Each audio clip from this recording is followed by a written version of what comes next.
Begin this stretch by splaying your toes and pressing them into the ground. What we're aiming for here is to create a lengthening of the muscles in the toes.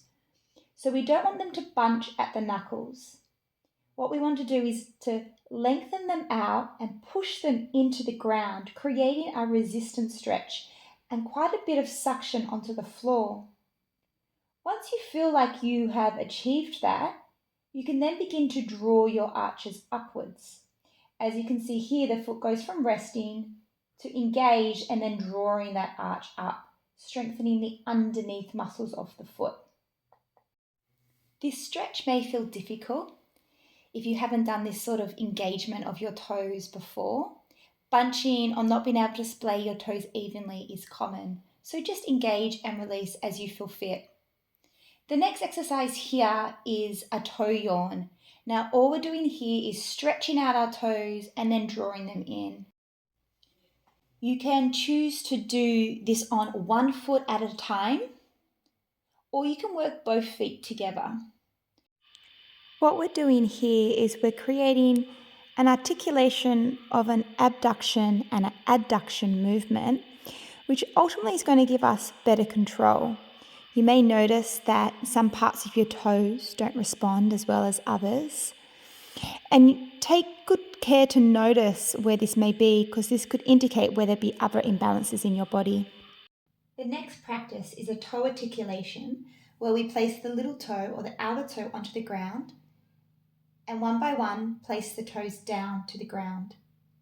Now this can be difficult and the toes may not move as you want them to. It just takes patience and practice. You can also achieve this stretch by placing the big toe on the ground and pulling up the other toes, and then placing the toes down on the ground and pulling up the big toe, and reversing that pattern. So the toes and the big toe are going in opposite directions. Both of these stretches are a great way to create a conversation with your feet, to generate control, articulation, and ultimately to lead to safer exercise with less injury. Next, we're going to roll our weight from the inside to the outside of our feet. Stay really in tune with the passageway as your foot comes through center and then goes either to the inside or the outside.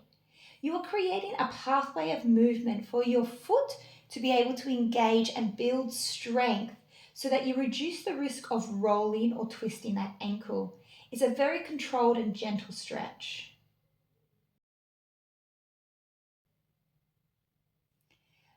Building on this momentum, we can start now rolling the ankle. Again, this is a gentle stretch, but very powerful. What we are doing are creating this movement pathway with control, articulation, and intention. And it allows our ankle to build strength as you find all of the different angles and pressure points on your ankle. It's good to do both legs and make sure you go inside and outside.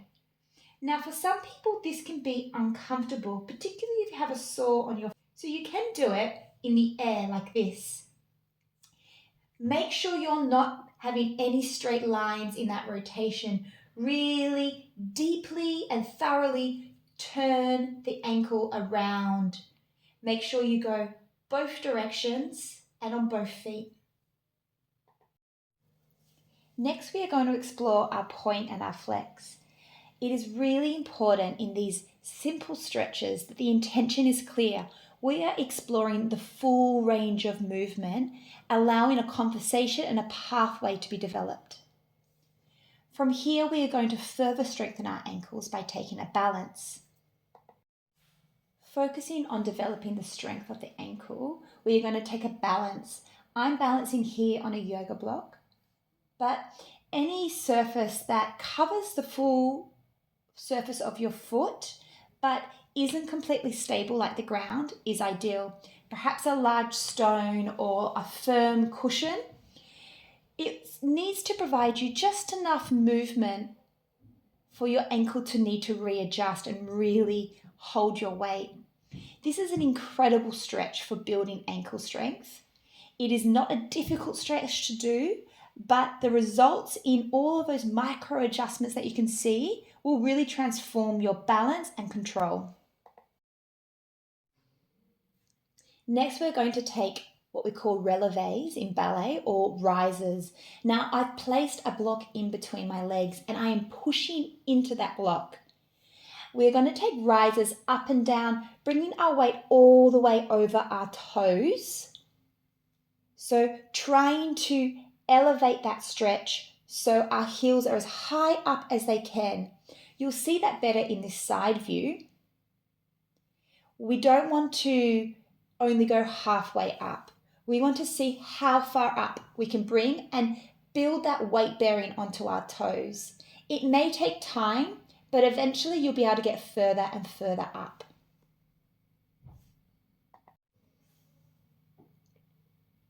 You can hold onto a wall or a bar if it helps, or you can try it freestanding in the middle of the room.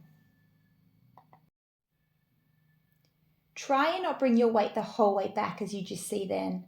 You want to bring your weight over your toes, and when you lower down, just lowering down gently.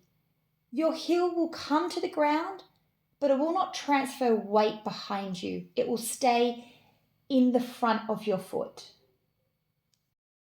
If you do not have a yoga block, you could use a tennis ball, or you'll see I'll also demonstrate with a book. Both of these might need a little bit more concentration as they are slimmer than the yoga block. Also consider not to use a book that's too heavy, as that will be too challenging to hold between your legs. But basically, what we are trying to do is to not roll our ankles out.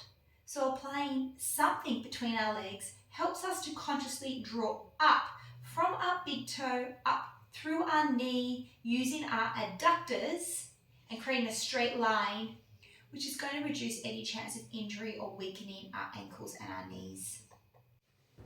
Give your legs a little shake out, as that can be quite strenuous. This next stretch is also done on a yoga block, but you could do it on a step. We want our toes on the surface and our heel off the surface. And then we are going to try our rises again. This is a much stronger stretch for our ankles. If you need support, you can place your supporting leg onto the step or onto the block to help balance you and reduce the weight that is on your knee and your ankle of the active leg. You could also do this as I am in the center of the room, or hold onto a bar or a wall.